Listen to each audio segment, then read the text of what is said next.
ಮುಂದೆ ಜೋಕ್ ಜಂಕ್ಷನ್ಯಾಗ ಸ್ವಾಗತ ಗೆಳೆಯರ. ಬೆಳಗಾವಿಂದ ಲತಾ ಅನ್ನೋರು ಈ ಜೋಕನ್ನು ಕಳ್ಸ್ಯಾರ. ಒಂದು ದಿವಸ ಒಂದು 4 ಮಂದಿ ಒಂದು ಕಡೆ ಸೇರಿದ್ರಂತೆ. ಎದಕ್ಕೆ ಅಂತಂದ್ರೆ ಒಂದು ಇಂಟರ್ವ್ಯೂಗೆ. ಆ ಇಂಟರ್ವ್ಯೂ ಹೆಂಗಿತ್ತು ಅಂತಂದ್ರೆ ಅವತ್ತು ರಾತ್ರಿ ಊಟ ಮಾಡೋದು, ಮರುದಿವಸ ಇಂಟರ್ವ್ಯೂ ಕೊಡೋದು. ಒಬ್ಬರು ಸೌತ್ನಿಂದ ಬಂದಿದ್ದರು, ಇನ್ನೊಬ್ಬರು ನಾರ್ತ್ನಿಂದ ಬಂದಿದ್ದರು, ಮತ್ತೊಬ್ಬರು ವೆಸ್ಟ್ನಿಂದ ಬಂದರು, ಇನ್ನೊಬ್ಬರು ಈಸ್ಟ್ನಿಂದ ಬಂದಿದ್ದರು. ಸೊ ಊಟ ಎಲ್ಲರದು ಆತು. ರಾತ್ರಿ ಎಲ್ಲರೂ ಹೊಟ್ಟೆ ತುಂಬ ಊಟ ಮಾಡಿದರು. ಮರುದಿವ್ಸ ಮುಂಜಾನೆ ಇಂಟರ್ವ್ಯೂ ಅಂತ ಹೇಳಿದರು. ಆತು. ರಾತ್ರಿ ಇಂಟರ್ವ್ಯೂವಿನ ಬಗ್ಗೆ ಎಲ್ಲ ತಯಾರಿ ಮಾಡ್ಕೊತಾ ಎಲ್ಲರೂ ಮಲ್ಕೊಂಡಿದ್ರು. ಮರುದಿವ್ಸ ಏನು ಪ್ರಶ್ನೆ ಕೇಳ್ತಾರೋ ಅಂತ ಎಲ್ಲರಿಗೂ ಚಿಂತೆ.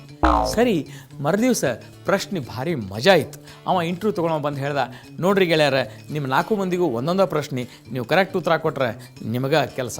ಸರಿ, ಏನು ಮೊದಲೇದು ವೆಸ್ಟ್ನವನು ಕೇಳ್ದ, ನೋಡ್ರಿ ಮಿಸ್ಟರ್ ವೆಸ್ಟ್, ನೀವು ಹೇಳ್ರಿ ಜಗತ್ತಿನೊಳಗೆ ಅತ್ಯಂತ ಫಾಸ್ಟ್ ಆದದ್ದು ಯಾವುದು? ಆ ವೆಸ್ಟ್ನ ವಿಚಾರ ಮಾಡಿ ಹೇಳ್ದ, ಸರ್ ಯೋಚನೆ.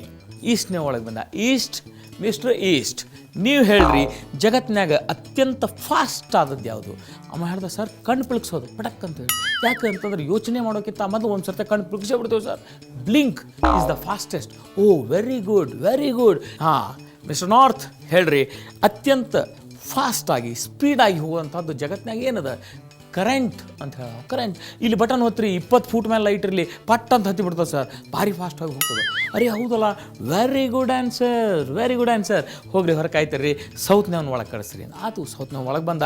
ಒಳಗೆ ಬಂದ್ಕೊಳ್ಳಿ ಅವ್ನು ಹೇಳಿದ್ರು, ಹೇಳಪ್ಪ ಅತ್ಯಂತ ಫಾಸ್ಟ್ ಆದದ್ದು ಜಗತ್ತಿನಾಗ ಯಾವುದದ? ಅವ ಇಮಿಡಿಯೇಟ್ ಹೇಳ್ದ, ಸರ್ ಲೂಸ್ ಮೋಷನ್. ನಿನ್ನ ರಾತ್ರಿ ನೀವೇನು ಊಟಕ್ಕೆ ಹಾಕಿದ್ರು ಏನು, ನಿಮಗೆ ಹೇಳ್ತೀನಿ, ನಾ ಯೋಚನೆ ಮಾಡಿ ಕಣ್ಣು ಪಿಳುಕಿಸಿ ಲೈಟ್ ಹಚ್ಚೋದ್ರಾಗನ ಕೆಳಗೆ ಇಳಿದು ಹೋಗ್ಬಿಟ್ಟಿದ್ರಿ, ಅಷ್ಟು ಫಾಸ್ಟ್ ಆಗ್ತದೆ ಅಂತ. ಈ ಲೂಸ್ ಮೋಷನಿನ ವಿಷಯ ಬಂತು ಅಂತಂದ್ರೆ ನನಗೆ ಭಾಳ ಮಜಾ ಜೋಕ್ಗಳು ನೆನಪಾಗ್ತಾವ್ರಿ. ಇದಂತೂ ನಮ್ಮ ಹುಬ್ಬಳ್ಳಿಯ ಸ್ಪೆಷಲ್ ಜೋಕ್. ಹೆಂಗದ ನೋಡ್ರಿ. ಒಂದು ಸರ್ತಿ ಏನಾಯ್ತು, ಒಬ್ಬವಾಗ ತಮಗೆ ತೊಗೊಂಡು ಬಂದಿತ್ತು, ಅವ್ನು ಹೋಟೆಲ್ನಾಗ ಉಳ್ಕೊಂಡಿದ್ದ.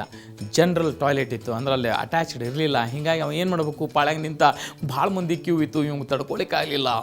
ಏನು ಮಾಡೋದು ಗೊತ್ತಾಗಲಿಲ್ಲ. ರೂಮಿಗೆ ಬಂದ. ಹೋದ್ರೂ ಹೋಗಲಿ, ಒಂದು ಸಾಕ್ಸ್ ವೇಸ್ಟ್ ಆದ್ರಾಗಲಿ ಅಂತೇಳಿ ಹೆಂಗೋ ಮಾಡಿ ಸಾಕ್ಸ್ನಾಗ ಮಾಡಿದ. ಇನ್ನು ಆ ಸಾಕ್ಸ್ ಏನು ಇಟ್ಕೊಂಡು ಕೊಡೋದು ರೂಮ್ನಾಗ ಅಂಥೇಳಿ ಮ್ಯಾಲಿನ ವೆಂಟಿಲೇಟರಿಂದ ಹೊರಗೆ ಹೋಗೋದ್ರಾತು ಅಂತ ವಿಚಾರ ಮಾಡಿದೆ. ಯಾಕಂದ್ರೆ ಕಿಟಕಿಯಾಗಿಂದ ಹೋದ್ರೆ ಎಲ್ಲರೂ ಹೋಗ್ತದೆ, ಇನ್ನು ದೂರ ಹೋಗ್ತದೆ ಅಂತೇಳಿ ಹೆಂಗೋ ಮಾಡಿ ಹಿಂಗೆ ಸುತ್ತಿ ಅದನ್ನೊಂದು ಗಂಟು ಹಾಕಿ ಪಾಟ್ ಅಂತ ಒಗೆಯೋದ್ರಾಗ ಮಿಸ್ಟೇಕ್ ಆಗಿಬಿಡ್ತೀರಿ. ಫ್ಯಾನಿನ ಮೇಲೆ ಹೋಗಿ ಕೂತು.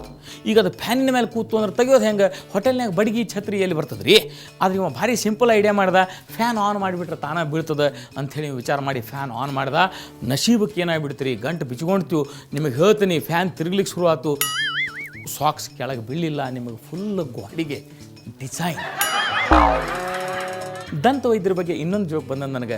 ಹಿರೇಬಾಗಿವಾಡೆಯಿಂದ ಇವ್ರು ಯಾರೋ ಕುಸುಮ ಅನ್ನೋರು ಕಳ್ಸ್ಯಾರ. ಈ ಜೋಕ್ ಹೇಳ್ತದೆ, ಒಬ್ಬ ದಂತ ವೈದ್ಯನ ಹತ್ರ ಒಬ್ಬ ರೋಗಿ ಬಂದಂತೆ. ಕೇಳಿದಂತೆ, ಡಾಕ್ಟ್ರ ನನ್ನ ಹಲ್ಲು ನೋವು ಅಲ್ಲಿ ಇರ್ತದೆ, ಏನು ಮಾಡೋದು? ಏನಿಲ್ಲ ರೀ, ನಾ ಅದನ್ನು ತೆಗೆದು ಬಿಡ್ಬೇಕಾಗ್ತದೆ, ದಯವಿಟ್ಟು ತೆಗಿತೇನೆ ಹಲ್ಲು ಅಂತ. ಓಕೆ, ಎಷ್ಟು ಚಾರ್ಜ್ ಮಾಡ್ತೀರಿ? 1,000 ರೂಪಾಯಿ. 1,000 ರೂಪಾಯಿ? ಹೌದು ರೀ, 1,000 ರೂಪಾಯಿ ಆಗ್ತದೆ. ಅಲ್ಲ ನೀವೇನು ಭಾಳ ಚಿಂತೆ ಮಾಡಬೇಡ್ರಿ, 5 ಮಿನಿಟ್ನಾಗ ಮುಗಿಯೋ ಕೆಲಸ.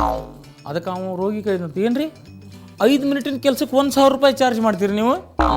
ಅದಕ್ಕೆ ಅವನು ಡಾಕ್ಟ್ರ್ ಹೇಳಿದ, ನೀವು ಬೇಕಾದ್ರೆ 1 ತಾಸು ತೆಗಿ ಅಂದ್ರೆ ತೆಗಿತೇನೆ, ಆ ನೋವು ನಿಮಗೆ ಆಗ್ತದೆ ನೋಡ್ರಿ.